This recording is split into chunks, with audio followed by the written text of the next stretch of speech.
marka hore waxaan ku salaamayaa salaanta islaamka assalaamu calaykum waraxmatullaahi wabarakaatuh.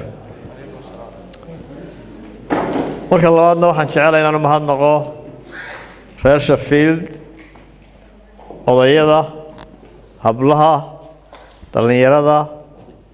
madaxda xisbiga ee magaalada. waxaan idinka mahadnaqayaa taariikhda ku leedin xisbiga. sidii gudoomiyuhu sheegayna markii reer wadan UK qiimeeyeen kaalinta koowaad baa gasheen. aad baa mahadsantiin.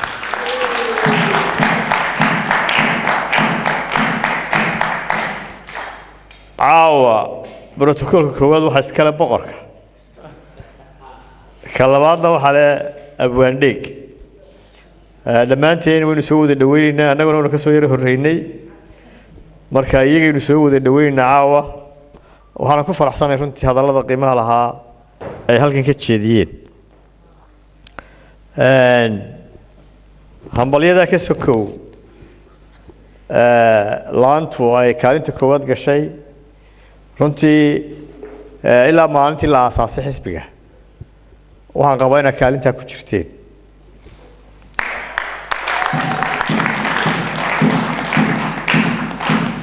safarka iyagu guud ahaan wuxuu ahaa inaan u mahadnaqno dhammaan taageerayaasha qurbaha, gaar ahaan UK aanu hadda ku sugannahay. waayo saa ka warqabteen gobollada waanu soo wada marray doorashadii kadib. maantu maanu fursad u helnay markaa inaanu nimaadno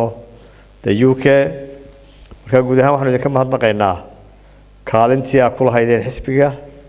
hawshii doorashada saa uga qayb qaadateen, intiinii gudaha timi iyo intiinii hawsha la mid ah halkan ka haysay, hadday dhaqaale tahay iyo hadday abaabul tahayba. aad iyo aad baa umahadsantiin.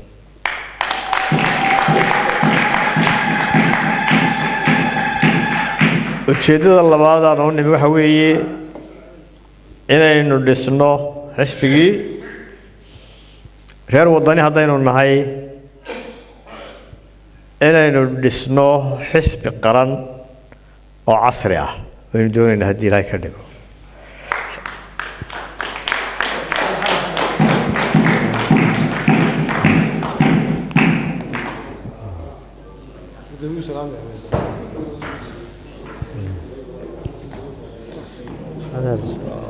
adeer saakan ku iman lahaa saakan ku iman lahaa waxa dhakhtar ku jira saakan ku iman lahaa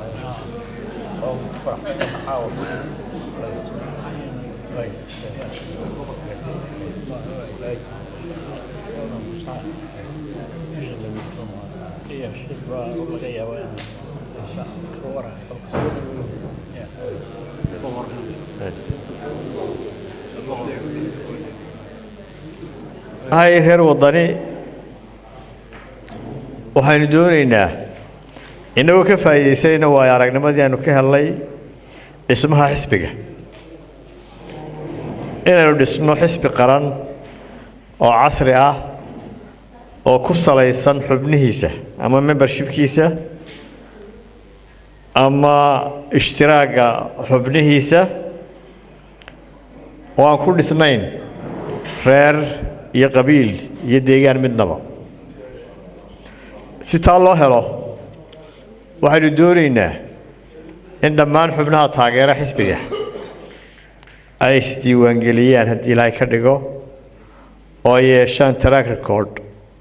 xubin kasta laga heli karo macluumaadkeeda,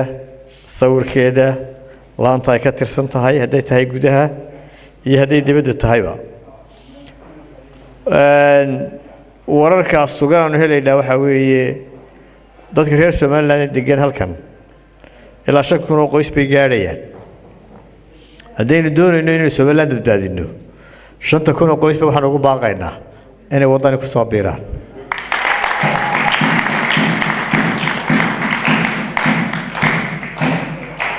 rajada dalka iyo dadku waa wadani. waxay la tahay kulmiyana intuu xaqa u lahaa waynu siinay, waynu soo tijaabinay, waynu aragnay soo maaha. marka dhammaantiin waxaan idinku baaqayaa inaad ku soo biirtaan oo iska diiwaangelisaan xisbiga wadani hadday deedin ka dhab tahay Soomaaliland la badbaadiyo.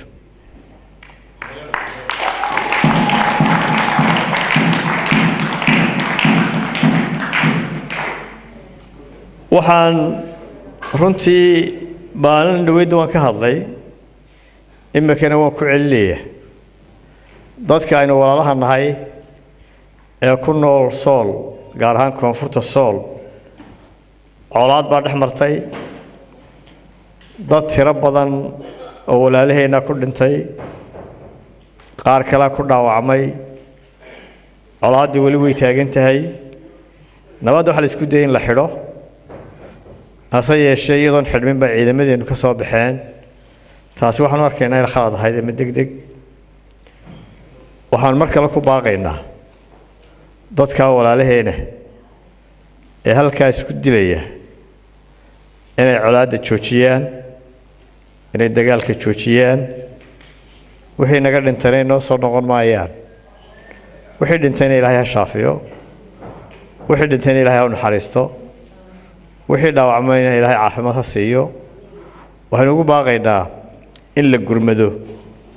oo Soomaaliland gurmato oo culimadu gurmato oo dhaqanku gurmado oo haldoorku gurmado oo nabadda la xidho waxaynu ugu baaqaynaa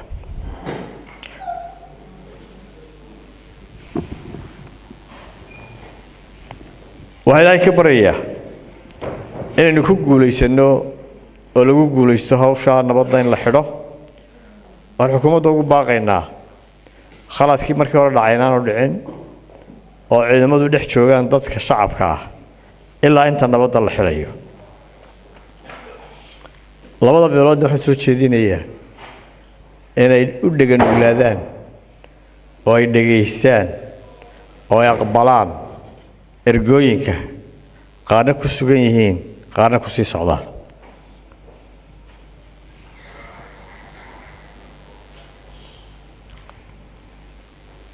waxaan ku darayaa kelimad ku saabsan commissionka waxaan doonayaa inay taariikh inaan ku daro markii ugu horreeyay commission la bedelo maaha xisbigii ugu horreeyay codsaday in commission la bedana wadani maaha waa ka warqabteen dhammaantiin waa joogteen 2009kii xisbiga kulmiye wuxuu codsaday in guddiga doorashooyinka la bedelo waliba guddi aan doorasho qaban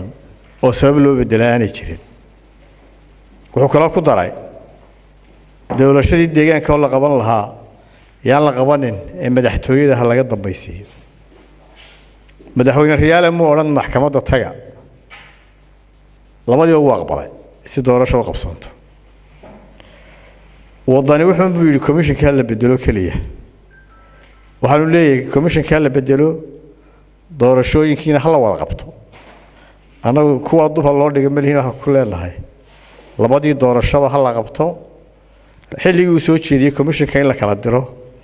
waxay bishii saddexaad waxaana doorashadu markaa qabsoomaysay March 2019 bisha saddexaad sanadka soo socota maalin dhaweyd madaxweynuhu wuxuu 10 bilood baa loo baahan yahay si doorasho loo qabto waqtigan soo jeedinay waxa ka dhinaa 13 bilood in commissionka la kala diro doorashadana waa la qaban karay si isagu sheegayna waqti ka badan intii uu sheegay ka badan baa markaa la helayay waxaanu si ku celinaynaa in commissionka la kala diro waxaanu kala soo jeedinaynaa in qaabka loo xulo sida xisaabta mucaaradku isku raacday oo ku salaysan tiro kala badan oo cadaaladda ka fog xisaabtu sidoo kale haystaan in wax laga bedelo tiradooda la bedelo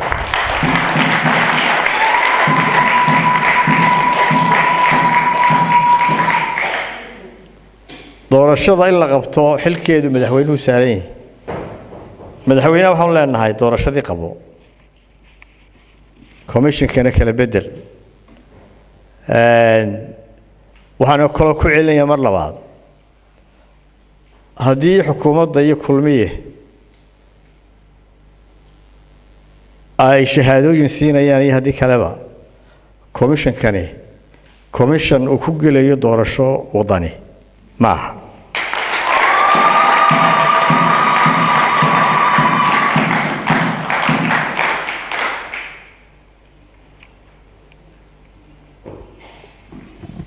waxaan ku soo gunaanadayaa gudoomiyaha xisbiga UK wuxuu sheegay oo ka hadlay dad xidhan ama siyaasado xidhan laakiin inta uu sheegay way ka badan yihiin dadka xidhan dad sugan yahana ku jira dad dhaqanka ku jira dad saxafiyiina ku jira inta uu sheegayna Axmed Cadib haday tahay sida uu sheegay in civil uu imaka yahay ciidamada uu ka tirsanaan jiray sida la sheegay horaana waa loo saamaxay waa la sii daayay 10 sanana waa la xukumay saamaxadiisii hore dawladdii horena way taala marka waxaanu u soo jeedinaynaa dadka xidhan dhamaantood horta in xorriyadoodii loo soo celiyo oo ka mid yahay Axmed Cadib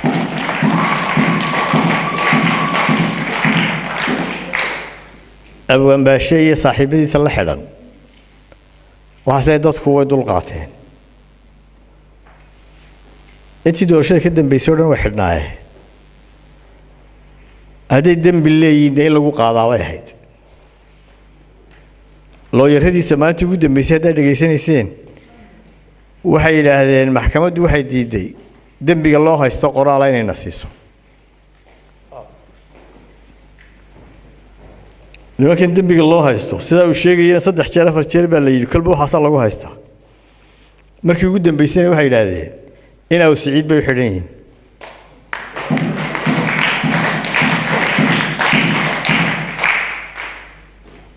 marka waxaan soo jeedinaynaa arrimaha xaq darrada ah xariga xaq darrada ee muwaadiniinta lagu la kacay inta la aan sheegnay magacyadooda iyo inta kaleba loo soo celiyo xorriyadoodii